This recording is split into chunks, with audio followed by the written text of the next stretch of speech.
Oh look, you can see it changing colour already.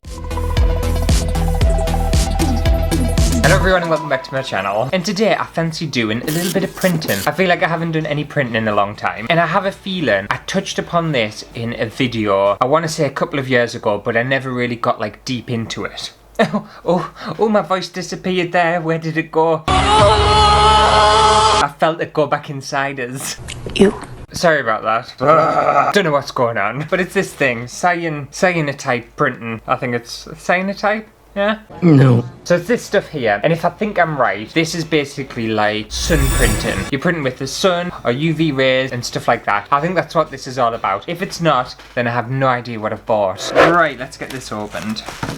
Oh, so this is a fun little kit. I didn't think I was getting all of this. So I'm getting some little sponge applicators, obviously some information, some very cute, what looks like handmade bits of paper. Love that. And then the actual Cyanotype printing stuff. Apparently this set contains enough chemistry to make approximately 65 8-inch by 10-inch prints on paper or 58-inch by 10-inch prints on fabric. Oh, okay, so you can print on fabric too. Ooh, fun. Hang on a second, I'm going to have a little read through the instructions. I'm not going to bore everyone with it. Oh, thank God. And then we'll go from there. Okay, so I'm definitely going to be doing this over a few days because just looking at it, it says fill both of these containers with water. So there's actually a powder in this, and I'm going to be filling them up with water, shaking them, and then I need to leave them for 24 hours before using. I wish I'd read this yesterday because then I could have done that and, you know, but never mind. I'm not surprised. I hate myself. Okay, well, we'll whack some water in this and then wait 24 hours and come back and we'll move on to the next step. Oh, what a waste of time that was. I've got all dressed for no reason. Apparently as well, looking at the instructions, I'm going to have to do a lot of the stuff in dark because obviously you don't want light or sunlight or anything to actually affect the chemical that you're putting on the paper. This might be a bit of a challenge and it might also go very, very wrong. Alright, let's fill yours up.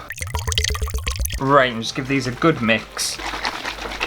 And on the instructions, it did say to leave for 24 hours for the best results, but I'm assuming you could mix it up like this and start using it. But I'm going to do everything properly. I'm going to wait 24 hours, so if there's any mistakes, anything goes wrong with it, then I can't be blamed. So I'll see you possibly in 24 hours. It depends if I get around to doing it tomorrow. It might be the next day. I'm sure 48 hours won't harm it, will it?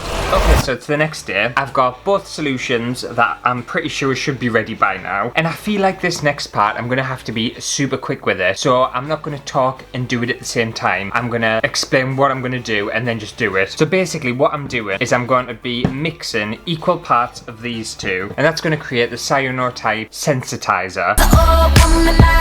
And apparently that's only stable for 2 to 4 hours. Don't ask me what any of that means because I have no idea. I'm just reading what's on the box. And then I need to coat some paper or fabric with the solution and allow to air dry in the dark. So I've got a drawer in the studio all cleared out and I'm going to put them in there to dry. And I feel like you have to be quick with it because you don't want any light interfering with the mixture. I feel like that's very important. I don't know why. I don't know the science behind it, but I feel like in my head that's what's like supposed to happen. And obviously I'm working in quite a bright studio, so I need to be quick with it.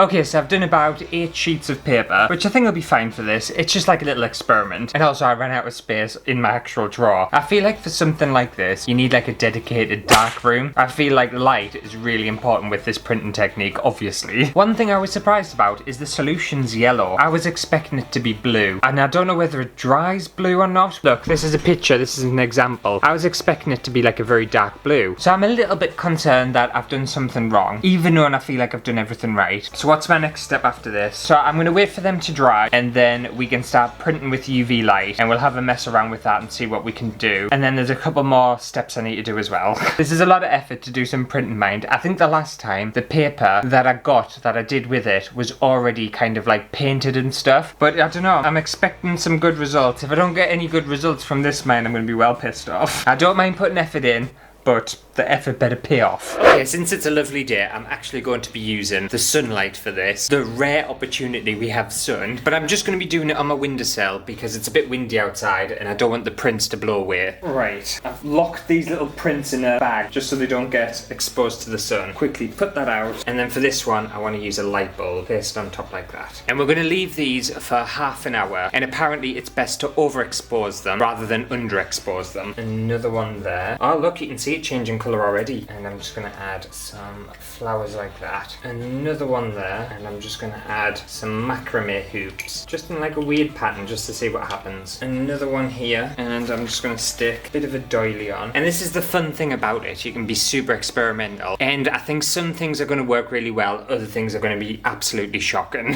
Right, we'll stick one there, and I'm just going to pop some peacock feathers over the top. Another one here, and I'm just going to add some little plant things. Perfect. And my final one, I'm going to add some little toy soldiers. Okay, great. I think that'll look fun. I think these are actually going to look really cool. And look, you can see the paper changing colour. This is what I was expecting. I was expecting this dark blue colour, not like the green and yellow colour. So yes, I feel like I'm doing it right. Good, good. You'll have to excuse my door, it just keeps banging. So I've got all the windows open because it's boiling hot. But anyway, we'll leave these for half an hour and then we'll move on to the next step. Okay, so my prints should be ready. They're still on the windowsill in the sun. But while everything's still set up, I thought I would get some water because what we need to do is rinse the kind of inky stuff off the paper, and that's going to set the image. And I thought this step you would have to be quite quick with it, because if the sun's going to interact with the negative bit that you've got on the paper, then surely it's just going to ruin the entire print. I don't know, there's a lot to think about with this kind of printing technique. Find it a little bit confusing if I'm honest with you. What's my name again? Sometimes I feel like I'm not sure what I'm actually doing and I'm just hoping for the best. Right, quickly, quickly, quickly. Okay, oh, they're still warm. Right, get these dunked in, and this is hopefully going to set them all. Right, perfect. Oh, I feel a bit more relaxed now. I tell you what this is kind of like. You know, people who have dark rooms who do like that photography stuff. I don't really know what it is, but I feel like it's the same thing, isn't it? So basically I'm needing to rinse these until the water runs clear. And as you can see, the water's quite yellowy, which is obviously the ink that's on the paper. So, put these down. I'm going to empty this water and get some fresh.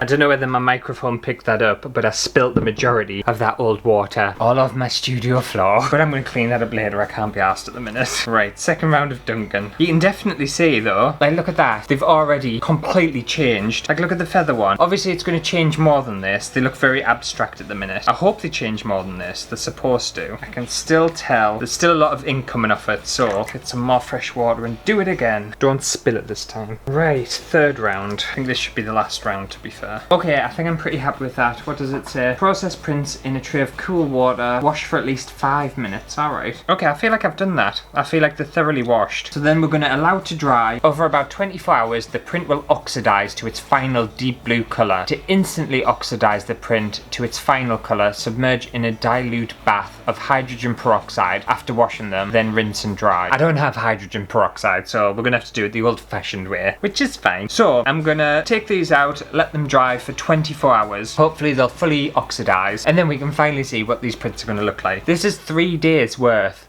of just like stuff. It's a lot of like stuff to do, isn't there? But it's going to be worth it. I can 100% tell it's going to be worth it, because I'm liking what they look like already. Well, I'll see you in a bit and we'll have some nice prints to show off. Okay, so it's a brand new day and I haven't done anything with my hair. Is it a wig? But anyway, I've got my prints back and I'm not going to say I'm disappointed, I'm just a little bit underwhelmed. And I also realised why I'm a little bit underwhelmed, because I've done a little bit of research, and apparently, just in case you're going to do this at home, if it's a very bright sunny day or you're using like a UV lamp to make these prints develop, they only need to sit in the sun for like 5 minutes. If it's on like a dull overcast day, then you're going to want to put them in kind of the natural light for about half an hour. I put mine in the very bright summer sunshine for over half an hour, and I'm pretty sure it said that it's fine to overexpose them. I don't think it is, because I think mine are incredibly overexposed. But they've still worked and I still like them.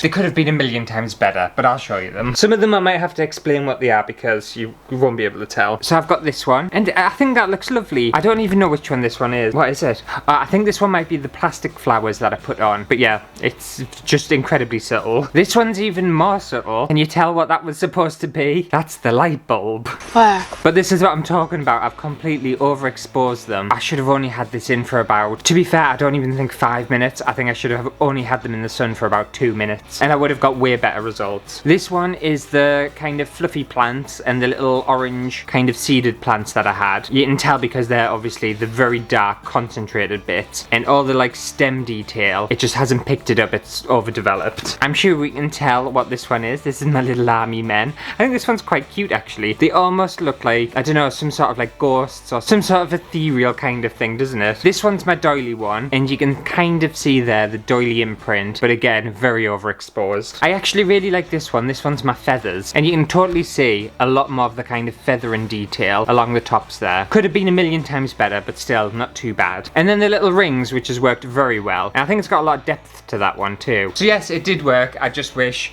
it worked a little bit better. I'm not gonna say I'm mega upset by it. I'm just a tiny bit disappointed. I was rooting for you! We were all rooting for you! How dare you! But anyway, that just about does it for today's video. Hopefully you have enjoyed it. If you did, make sure to give it a thumbs up. And let me know whether you'll be trying...